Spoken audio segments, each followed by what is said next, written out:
Hello student, स्वागत है आप सभी का एग्री हब इंस्टीट्यूट के डिजिटल प्लेटफॉर्म पे।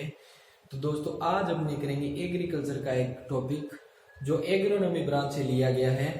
तो वो आइए उसके बारे में अपने अध्ययन करते हैं। तो आज का आपका टॉपिक रहने वाला है वायुमंडल। कौन सा टॉपिक है आज आपका? वायुमंडल।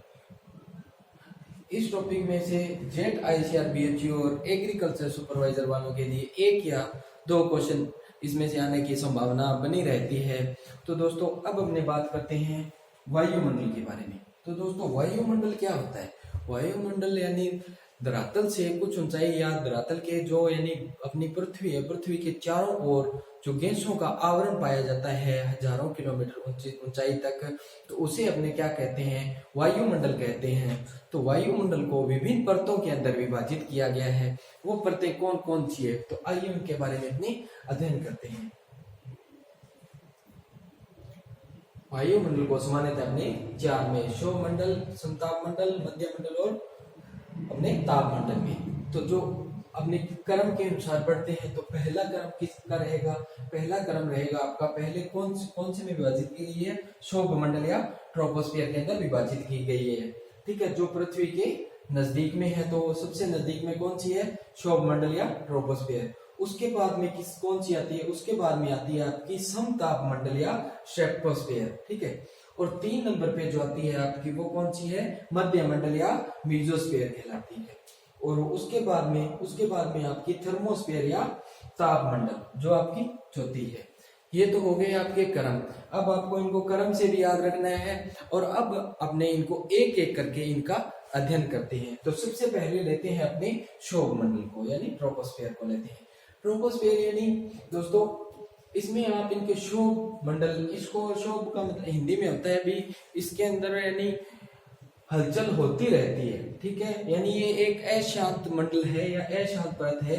इसके अंदर मौसम संबंधी जो भी घटनाएं होती है, तो वो कौन सी परत के अंदर होती है? तो वो आपकी शोभ मंडल के अंदर होती है। ठीक है दोस्तों, उसके बाद में अब अपने इनकी विशेषता देखते हैं। यह वायुमंडल की सबसे नीचे व सबसे भारी परत है। इसमें आपको क्वेश्चन ये भी बन सकता है अभी, वायुमंडल की सबसे भारी परत कौन सी है? तो वो है आपकी शोभमंडल। कौन सी? शोभमंडल। और मौसम संबंधी जो भी घटनाएं होती हैं, तो किस मंडल के अंदर होती है? ये भी आपका एक क्वेश्चन बन सकता है। तो किसके अंदर होती है? शोभमंडल के अंदर। जैसे कि कौन कौन सी घटनाएं? बादल का बनना, वर्षा, कोहरा, बिजली का चमकना, बादलों का गरजना, जो भी आंधी तूफान जो भी घटनाएं होती है, तो वो कौन सी परत के अंदर होती है? तो वो अपनी शोभमंडल के अंदर होती है। और इसी प्रकार इसमें क्या है? इसमें ऊंचाई के साथ साथ यानी इसमें अपने ऊंचाई पर जाएंगे तो क्या है? तापमान में कमी आ जाएगी। ठीक है, यानी तापमान में गिरावट आ जाएगी। तो इसे अपने गिरावट आती है, तो इसे अपने लैप्स रेट कहते हैं। तो ये कितनी होती है? यानी अपने 1 किलोमीटर ऊंचाई तक जाने पर कितनी होती है? 6.5 या 6.4 डिग्री सेल्सियस प्रति किलोमीटर की दर से कमी आ जाती है या ह्रास हो जाता है, यानी उसका तापमान में कमी आ जाती है। तो दोस्तों, ये तो थी इसकी शोभमंडल की बात। अब अपने इसमें यहाँ पे है ट्रोपोस्फियर। ठीक है, तो ये क्या होता है दोस्तों? ये इनके जो स्ट्रेटोस्फियर और इसका ये ट्रोपोस्फियर है, तो इसके जो बीच का यानी जो अंतिम ये जो बीच का छोर होता है या इसकी संकरण पेटी होती है, तो इसे हमने ट्रोपोस्फियर बोलते हैं। ठीक है दोस्तों, अब अपने बात करते हैं नेक्स्ट समतापमंडल के बारे में। समतापमंडल में दोस्तों, इसमें आप देख लीजिए, समतापमंडल यानी समान ताप रहता है इसके अंदर। ठीक है दोस्तों, क्या रहता है? समान ताप रहता है, तो इसलिए इसको समतापमंडल कहा गया है। और इसकी रेंज क्या होती है? इसकी 18 से 50 किलोमीटर तक रेंज होती है। जो आपका ट्रोपोस्फियर है उसकी क्या है? उसकी आपकी 18 है। कितनी? 8 से 18 रेंज रहती है। और उसके बाद में जो 18 से 50 है, तो ये किसकी है? समतापमंडल की है। और इसमें क्या है? 18 से 25 किलोमीटर तक इसमें ओजोन परत पाई जाती है। तो इसमें आपका क्वेश्चन ये भी बनता है कि ओजोन परत कौन से मंडल के अंदर पाई जाती है? तो वो आपकी किसके अंदर?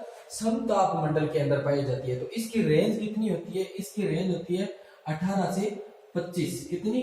18 से 25, यानी 18 से 25, यहाँ पे 25 है, तो आपकी 18 से 25 कितनी रहेगी ओजोन परत की रेंज। और इस मंडल में ऊंचाई के साथ साथ जाने पर तापमान में वृद्धि नहीं होती है। तो इसमें क्या है, तापमान इक्वल रहता है। इसमें आप कितनी भी ऊंचाई पे जाओ तो आपको तापमान में वृद्धि नहीं होगी।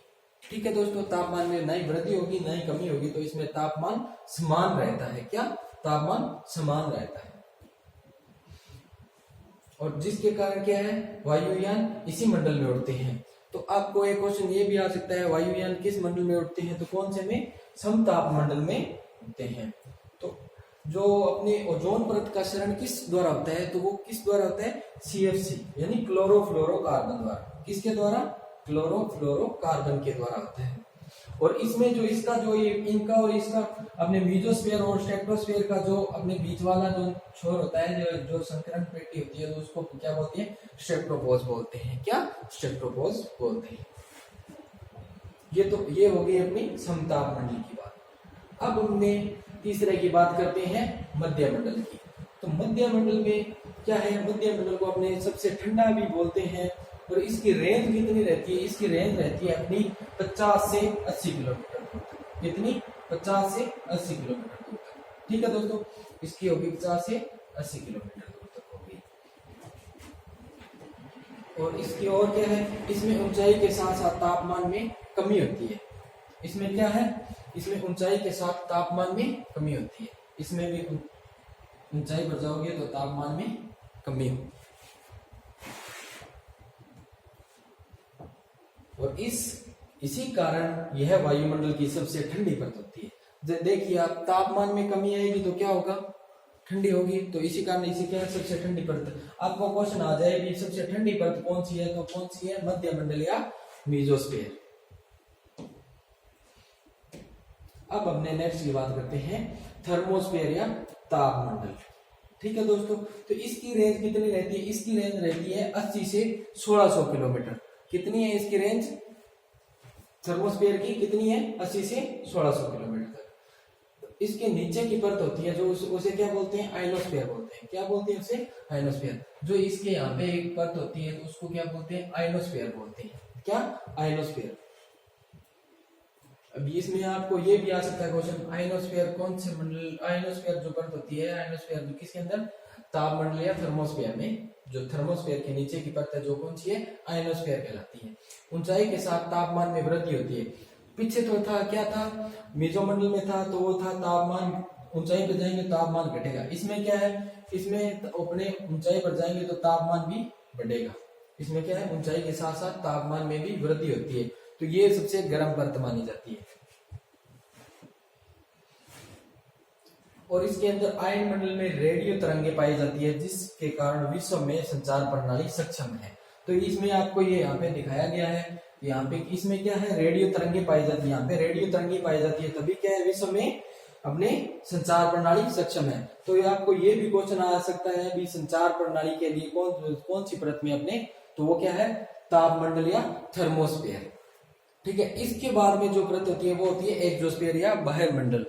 ठीक है दोस्तों, तो अब अपने बात करते हैं इसके अंदर वायुमंडल और अपने ये देख लीजिए, इसके ऊपर की परत होती है उसे क्या कहते हैं? एक्सोस्फीयर कहते हैं। अब अपने नेक्स्ट बात करते हैं इसमें किस किस का मिश्रण है या किन किन का संगठन है, कौन कौन सी गैसें हैं। तो पहली जो अपनी है कौन सी? नाइट्रोजन। नाइट्रोजन आयतन के आधार पर कितनी होती है वायुमंडल में? ये होती है 78.08%। कितनी? 78.8%। और जो आपकी ऑक्सीजन है वो कितनी है? वो 20.95%। और जो आर्गन है, आर्गन कितनी? 0.93%। और कार्बन डाइऑक्साइड वो 0.03। इसमें कई बार क्या है? कंफ्यूज हो जाते हैं वायुमंडल में और मृदा के अंदर। ठीक है, तो वायुमंडल के अंदर कितनी है? 0.3। और इसके अंदर 0.25 से 0.30, यानी 8 से 10 गुना इसके अंदर ज्यादा होती है। किसके अंदर? मृदा के संगठन के अंदर। और ये है इसके भार के आधार पर। भार के आधार पर नाइट्रोजन कितनी है इसके अंदर? 75.5। ठीक है, और ऑक्सीजन कितनी है? ऑक्सीजन है अपनी 23.14।